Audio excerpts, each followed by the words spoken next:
आज हम देखने वाले एस्मा में क्या क्या मेडिसिन इस्तेमाल होता है और वो काम कैसे करता है, ठीक है।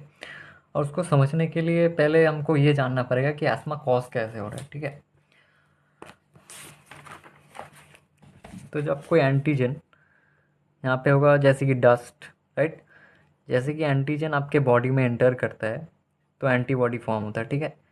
अब आपको पता है कि एस्मा जो होता है वो एक एलर्जिक रिएक्शन होता है, तो यहाँ पे कौन सा एंटीबॉडी फॉर्म होगा? IG antibody. ये आईजी एंटीबॉडी जो होता है वो बाइंड करते हैं जाके मास्ट सेल पे, अटैच होता है। मास्ट सेल पे जाके अटैच होता है। ये हो गया आपका मास्ट सेल, यहाँ पे जाके अटैच होता है आईजीई एंटीबॉडी। अभी के लिए सिर्फ इतना ही। आपका फर्स्ट टाइम जब एंटीजन हुआ, एंटीजन आपके बॉडी में एंटर किया, अभी के लिए सिर्फ इतना ही होगा। अब जब नेक्स्ट टाइम आपका सेम एंटीजन आपके बॉडी में फिर से एंटर कर रहा है, ठीक है ना, तो क्या होता है, पहले से ही क्या बताया था मैंने, आईजीई जो एंटीबॉडी होता है वो मास्ट सेल पे जाके अटैच होता है, ठीक है ना। अब जो एंटीजन आया है वो आईजीई एंटीबॉडी के साथ बाइंड करेगा, और जैसे ही ये बाइंड करेगा ये जो मास्ट सेल था ये ब्रेक कर जाएगा, ठीक है। जैसे ही मास्ट सेल टूटेगा उसके जो अंदर था ल्यूकोट्राइन वो बाहर आ जाएगा। ल्यूकोट्राइन बाहर आते ही कॉज करेगा ब्रोंको कॉन्स्ट्रिक्शन। ब्रोंको कॉन्स्ट्रिक्शन मतलब क्या? आप आपको सांस लेने में दिक्कत आएगा। अब मतलब क्या, ये होता है अस्थमा, ठीक है। फिर अस्थमा में ट्रीटमेंट में हम क्या क्या दवा दे सकते हैं, आप इस बात को फॉलो करके आराम से बोल सकते हो, ठीक है ना। क्या ब्रोंको कॉन्स्ट्रिक्शन हो तो हम ऐसे ड्रग देंगे जो ब्रोंको डायलेशन करेगा, राइट। तो पहले हम क्या दे सकते हैं, ब्रोंको डायलेटर दे सकते हैं।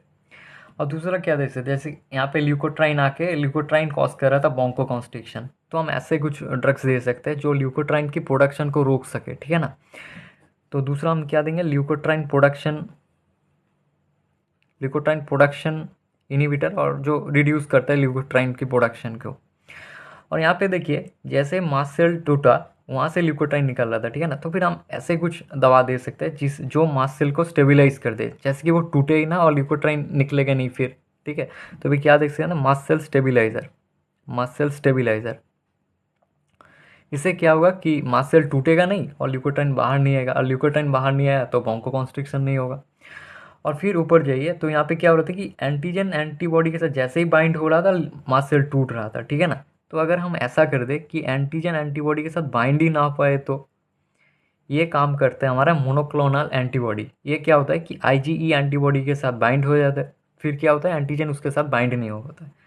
मतलब चार क्या हो रहा है, एंटीजन एंटीबॉडी बाइंडिंग इनहिबिटर, ठीक है ना। फिर यहाँ पे क्या बताया था पहले मैंने, ब्रोंकोडायलेशन। ब्रोंकोडायलेशन कौन कौन से दवा करते हैं अब ये देखते हैं।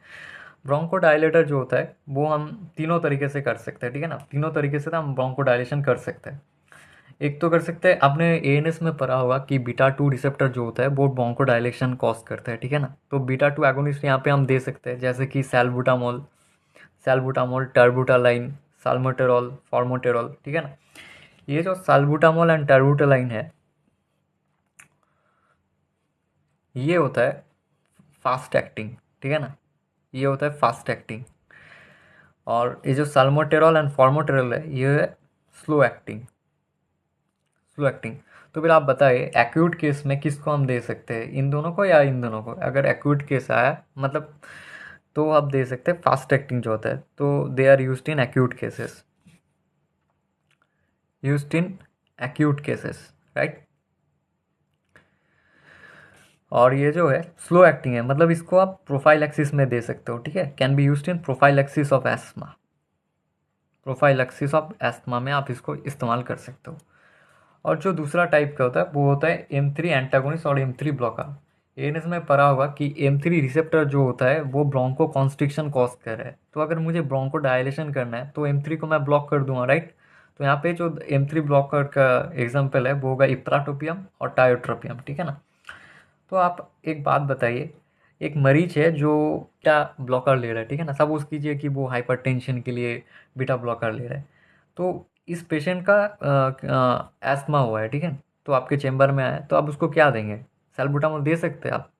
नहीं दे सकते। क्यों नहीं दे सकते? क्योंकि भैया बीटा टू एगोनिस्ट देने का कोई मतलब नहीं है, क्योंकि उसने ऑलरेडी बीटा ब्लॉकर ले रखा है, ठीक है ना। उसका सारे बीटा रिसेप्टर जो है ब्लॉक हो चुका है, तो कितना भी बीटा एगोनिस्ट दे दो वो काम नहीं करेगा। तो इस समय आप क्या देंगे? तो इस समय आप देंगे इप्राटोपियम या फिर टायोटोपियम, ठीक है। इतना समझ आया। और जो तीसरा टाइप का होता है वो होता है फॉस्फोडाइस्टरेस इनहिबिटर। ये क्या होता है? आपका जो साइक्लिक एएमपी होता है वो कॉज करता है क्या, ब्रोंकोडायलेशन। तो अगर ब्रोंकोडायलेशन कॉज करना है तो साइक्लिक एएमपी का जो मेटाबॉलिज्म है ये मतलब डिस्ट्रॉय हो जाना, मेटाबॉलिज्म को इंडिकेट किया है, ठीक है ना। तो साइक्लिक एएमपी के लेवल को हमको बढ़ाना होगा अगर ब्रोंकोडायलेशन कॉज करना है, ठीक है।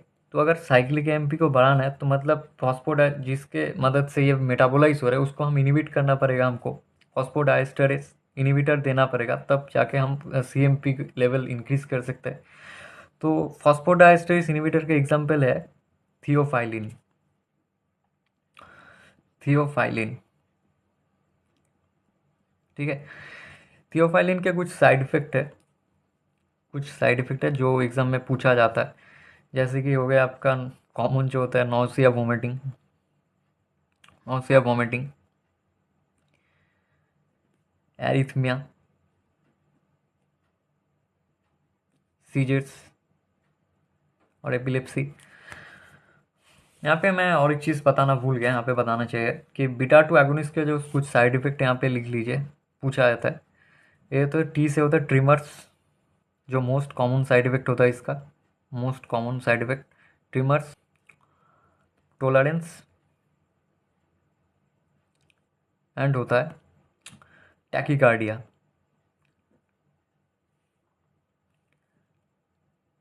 टैकीकार्डिया, अब टैकीकार्डिया क्यों, टैकीकार्डिया ओवरडोज में होता है, ठीक है ना।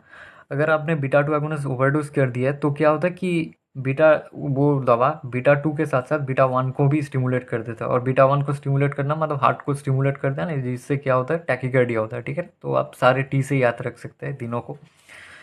और फिर क्या आता है, ये मैंने ब्रोंकोडायलेटर सेक्शन खत्म कर दिया है, और मैंने क्या बताया था यहाँ पे, ल्यूकोट्राइन के प्रोडक्शन को हम अगर घटा दे तो, ठीक है ना। तो inhibition of the leukotriene action and production, ठीक है ना। तो ल्यूकोट्राइन पहले बनता कैसे है ये देखिए, फिर उसको रोकेंगे, ठीक है।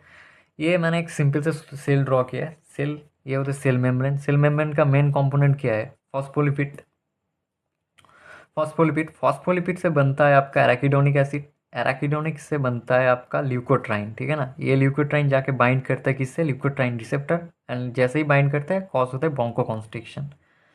तो अगर हमको ब्रोंकोकॉन्स्ट्रिक्शन को रोकना है तो कैसे रोक सकते हैं, यहाँ पे हम इसको रोक दे, ये जो एंजाइम था फॉस्फोलाइपेस A2, अगर इसको रोक देंगे तो ल्यूकोट्राइन प्रोडक्शन ही नहीं होगा। तो इसको रोकने के लिए हम देंगे क्या, स्टेरॉइड्स। इसके बारे में हम बाद में बात करेंगे, यहाँ पे इनहेलेशन कॉर्टिकोस्टेरॉइड्स।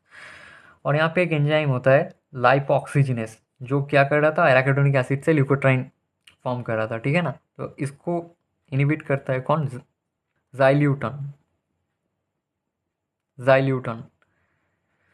अब क्या होता है कि इसके अगर इसको इनिबिट कर दिया तो भी ल्यूकोट्राइन फॉर्म नहीं होगा। अब देखिए ल्यूकोट्राइन बाइंड कर रहा था ल्यूकोट्राइन रिसेप्टर से, अगर हम इस रिसेप्टर को ही ब्लॉक कर दे तो कैसा रहेगा, ल्यूकोट्राइन रिसेप्टर ब्लॉकर, फिर रिसेप्टर ल्यूकोट्राइन बाइंड नहीं हो पाएगा, ब्रोंकोकॉन्स्ट्रिक्शन कॉज नहीं हो पाएगा। तो इसके एग्जाम्पल आता है आपका जाफिर ल्यूकस्ट, जाफिर ल्यूकस्ट एंड मॉन्टेल्यूकस्ट, मॉन्टेल्यूकस, ठीक है। तो देखिए अब होता है, मैंने यहाँ पे क्या बताया, स्टेरॉइड्स अगर इस्तेमाल करेंगे तो ल्यूकोट्राइन फॉर्म ही नहीं होगा, ठीक है। देख सकते हैं आप यहाँ पे। तो यहाँ पे क्या इस्तेमाल करेंगे, इनहेलेशन कॉर्टिकोस्टेरॉइड। इसका दो चार एग्जांपल याद कर लीजिएगा, मैंने आपके याद के लिए आसानी से लिखा है यहाँ पे देखिए, बेक्लोमिथासोन, ट्राइएमसिनोलोन, फ्लूटिकासोन, साइक्लोसोनाइड, ठीक है। अब यहाँ पे अगर आपका वाइवा में अगर MDI आ गया तो वहाँ पे क्वेश्चन पूछा जाता है कि इनहेलेशन कॉर्टिकोस्टेरॉइड लेने के बाद आप गार्गल क्यों करते हो पानी से, ठीक है ना। तो इसलिए होता है क्योंकि स्टेरॉइड जैसे आपके रेस्पिरेटरी ट्रैक्ट फेरिंग्स में जैसे एंटर करता है, क्या होता है कि इसका एक काम होता है कि वो इम्यून सप्रेशन कॉज करता है, ठीक है ना। तो ये जहाँ जहाँ पे रहेगा वहाँ पे इम्यून सप्रेशन होगा, मतलब वहाँ पे क्या इन्फेक्शन के चांसेस बढ़ जाते हैं, ठीक है ना। तो यहाँ पे कुछ इन्फेक्शन होने के चांसेस रहते हैं रेस्पिरेटरी ट्रैक्ट पे और आपके फेरिंग्स वगैरह पे। तो क्या होता है कि मोस्ट जो कॉमन इन्फेक्शन होता है वो होता है कैंडिडियासिस, ठीक है ना, ओरोफेरिंजियल कैंडिडियासिस, ओरोफेरिंजियल कैंडिडियासिस।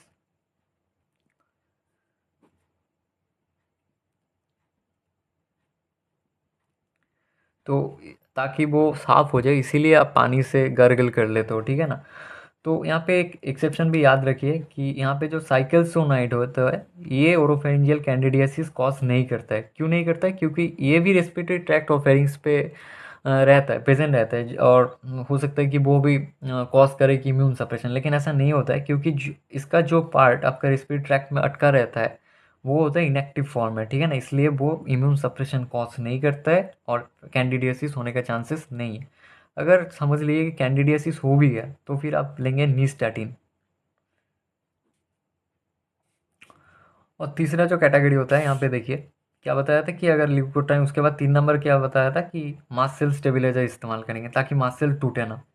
तो इसके एग्जाम्पल आप पे आ जाएगा नेडोक्रोमिल एंड क्रोमोग्लाइकेट। याद करने के लिए इतना एक न्यूमोनिक से आप याद रख सकते कि सपोज कीजिए यहाँ पे देखिए क्रोमिल है, क्रोमियम का प्रोनाउंसिएशन आता है, ठीक है ना। तो ऐसे सोच लिए कि एक क्रोमियम का एक लेयर है जो मास्ट सेल को सुरक्षित कर रहा है, ठीक है ना। तो क्रोमियम से याद रख सकते हैं कि नेडोक्रोमिल एंड क्रोमोग्लाइकेट, राइट। तो आप एक बात यहाँ पे क्या बोले कि this drugs are not suitable in acute cases and used only in profiles. Acute cases में क्यों नहीं दिया जाता? अब समझ लीजिए कि आपके पेशेंट आया आपके पास एस्थमा का, ठीक है ना, उसको एस्थमा हो रहा है अभी, मतलब क्या हो रहा है उसके, उसको सब कुछ ये सब हो चुका है, मसल टूट चुका है, वहाँ से लिपोटाइन निकल चुका है, वो ब्रोंको कॉन्स्ट्रिक्शन कॉज कर चुका है, अभी उसको एस्मा हो रहा है, ठीक है ना। तो अभी मसल को स्टेबलाइज करने का कोई फ़ायदा नहीं है क्योंकि वो जितना टूट चुका था वो टूट चुका है और लिपोटाइन निकल चुका है, ठीक है ना। तो मसल को स्टेबलाइज करने का कोई फ़ायदा नहीं होता है, इसीलिए कहा है कि एक्यूट केसेस में इसका कोई इस्तेमाल नहीं होता है, सिर्फ प्रोफाइलैक्सिस में इसको इस्तेमाल कर सकते हैं। अभी देखिए अभी 4 नंबर पे क्या बताया मैंने कि prevention of antigen antibody binding by monoclonal antibody. यहाँ पे देखिए अगर एंटीजन एंटीबॉडी के साथ बाइंड ही नहीं होगा मतलब मास्ट सेल टूटेगा नहीं, मतलब पूरा प्रोसेस होगा ही नहीं, ठीक है ना, एकदम जड़ से कर रहे हैं। तो एंटीजन एंटीबॉडी बाइंड कौन रोक रहा था कि मोनोक्लोनल एंटीबॉडी। यहाँ पे कि ओमालीजुमैब होगा इसका एग्जाम्पल। ये क्या करता है आईजीई एंटीबॉडी के साथ, आईजीई एंटीबॉडी के साथ बाइंड कर देता है ताकि एंटीजन आके उसके साथ बाइंड ना कर पाए, ठीक है ना। ये आपका सबक्यूटेनियस रूट पे दिया जाता है, सबक्यूटेनियस रूट। और एक चीज़ याद रखिएगा, मैंने यहाँ पे आपको कहा था कि थियोफाइलिन के बारे में, थियोफाइलिन इसको ओरल दिया जाता है। ज़्यादातर आपने देखा होगा कि एस्मा पे जो दवा दिया जाता है वो इनहेलेशन रूट के थ्रू ज़्यादा हेल्पफुल होता है, ठीक है ना। तो लेकिन थियोफाइलिन एक ऐसा ड्रग है जो ओरली दिया जाता है, तो वाइवा में कभी कभी पूछा जाता है। तो थैंक यू, आज के लिए इतना ही।